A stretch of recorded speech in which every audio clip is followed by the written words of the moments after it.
Welcome to today's video on wealth acceleration in your 20s. We'll explore why prioritizing income growth can beat rushing into a mortgage, and how to structure your money across short, medium, and long-term goals. First, I'll lay out the challenge many face.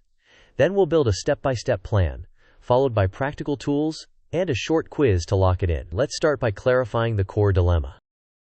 Here's our roadmap for this session. We'll begin with the key tension between saving for a home and building long-term wealth. Next, we'll dive into Phase 1, maximizing your income potential.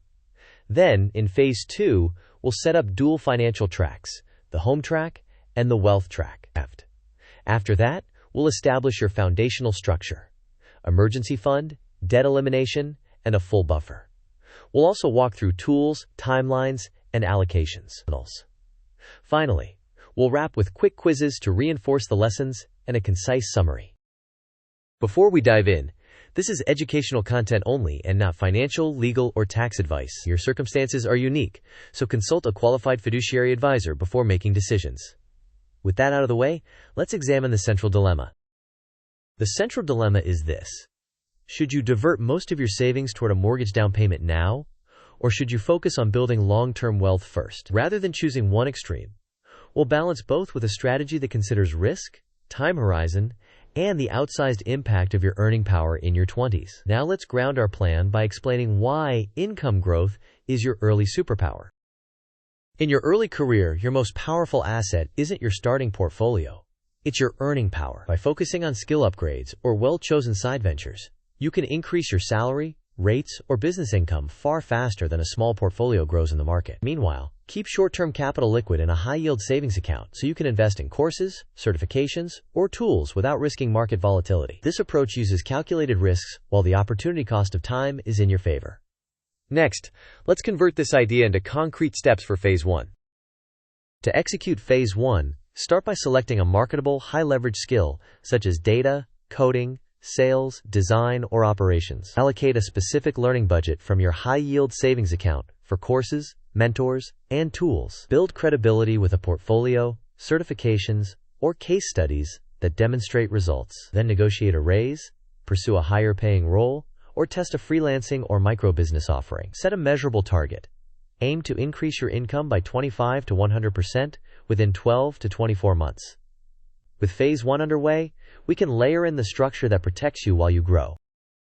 This mind map centers on wealth acceleration. The first branch is foundation, including a starter emergency fund of $1,000, eliminating high-interest consumer debt, and then building a full buffer of 3 to 6 months of expenses. It also reminds you never to raid the emergency fund for a down payment. The second branch is Phase 1 income, where you upskill, test a side venture, and negotiate to raise your earning power. The third branch is Phase 2 dual tracks, splitting into the home track capital preserved in high-yield savings or short-term CDs for 5 to 10-year goals, and the wealth track, dollar-cost averaging into diversified, low-cost index funds, or ETFs, for horizons beyond 10 years. Now, let's detail those two tracks. In Phase 2, you run two financial tracks simultaneously. The home track, aimed at 5 to 10 years out, should prioritize capital preservation by using high-yield savings accounts or short-term certificates of deposit. This shields your down payment from market volatility. The wealth track, aimed at horizons beyond 10 years, should receive consistent contributions through dollar-cost averaging into diversified, low-cost index funds, or ETFs. Remember that time in the market is more important than timing the market. Balance contributions across tracks based on your timeline, and avoid starving one to overfeed the other. Next, let's compare these tracks side by side. On the left is the home track, targeting a down payment within 5 to 10 years. Safety and liquidity are paramount, so high-yield savings accounts and short-term certificates of deposit are appropriate, keeping risk low and minimizing drawdowns. Progress is measured by your savings rate and months to target. On the right is the wealth track, targeting retirement and long-term growth. Here, diversified, low-cost index funds, or ETFs, are suitable, accepting market volatility in exchange for higher expected returns. Progress is measured by contribution rate and time in the market. With this comparison clear, we can map your accounts to purposes. This table maps each bucket to a purpose, time horizon, risk tolerance, and typical vehicle. The starter emergency fund goes into checking or a high-yield savings account. High-interest debt paydown is its own priority until cleared.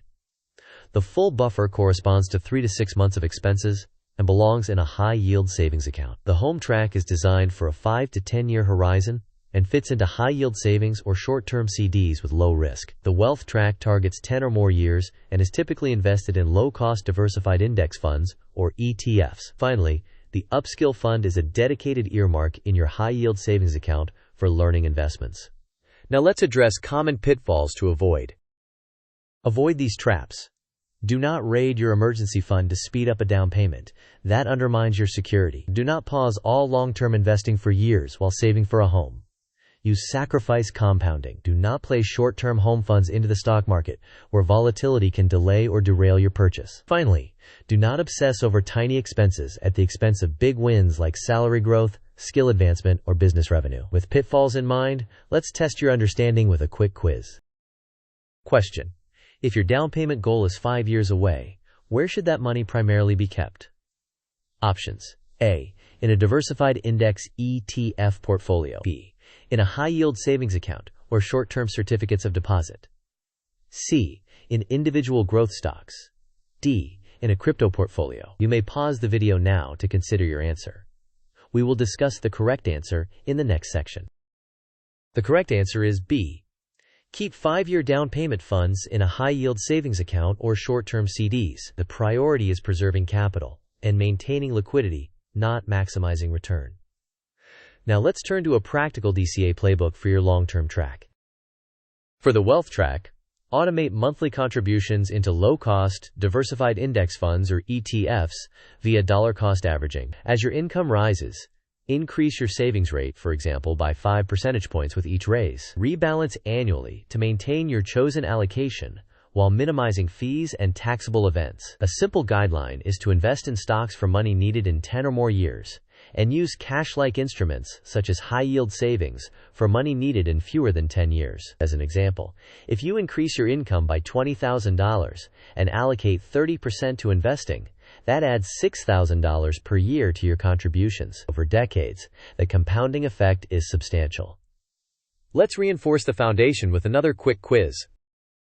Question: what comes first in the foundational structure before aggressive investing? Options: A. Max out ETFs immediately.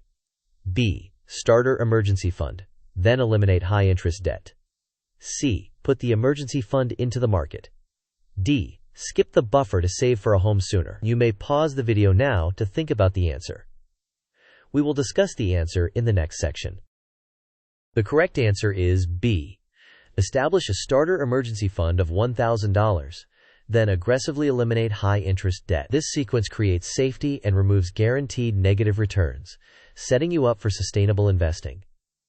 Next, we'll summarize the key points you should remember. Here are the key takeaways.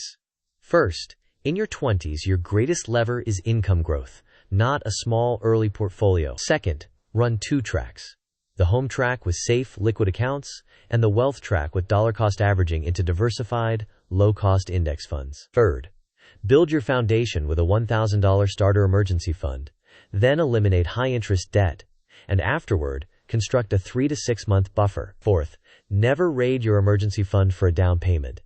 Fifth, time in the market generally beats timing the market. Finally, escalate your savings rate as your income increases. To close, let's summarize your actionable game plan. Your plan is as follows. First, secure your base. Build a $1,000 emergency fund, pay off high-interest debt aggressively, and expand to a 3 to 6 month buffer. Second, accelerate income by investing in skills or a side venture. Third, split your capital by time horizon. Home funds in high-yield savings or short-term CDs, and long-term wealth in diversified index funds through dollar-cost averaging. Lastly, automate contributions, rebalance annually, and raise your savings rate with each income increase. Now, one final note before we wrap up. Thanks for watching. If this video helped you, please like it, share it with a friend who's planning their financial journey, and subscribe for more actionable money strategies. Tell us in the comments, what skill will you invest in this year, and how are you splitting your home and wealth tracks?